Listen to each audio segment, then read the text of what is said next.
నేను చాలాసార్లు అనుకుని ఇంత అడ్డగోలుగా క్రిమినలైజేషన్ ఆఫ్ పాలిటిక్స్ జరిగితే ఎవరు రారాని అనుకునేవాడిని.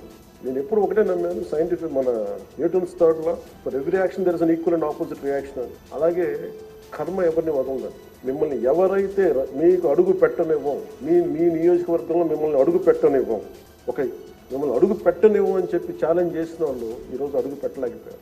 కర్మ అంత బలంగా ఉంటుంది.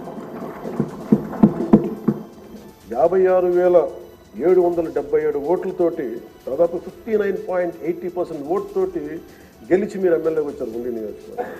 ఈ రోజున వాళ్ళకి వైనాట్ 175 అలా అన్న మాటల దగ్గర నుంచి కానీ ఈ రోజున అడుగు పెట్టడానికి కూడా భయం ఉంది. మిమ్మల్ని ఎదుర్కోవాలంటే భయం.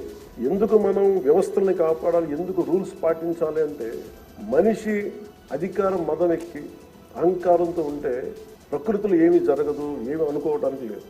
దానికి నిదర్శనమే సభ, దానికి నిదర్శనమే మిమ్మల్ని ఎంత హింసించి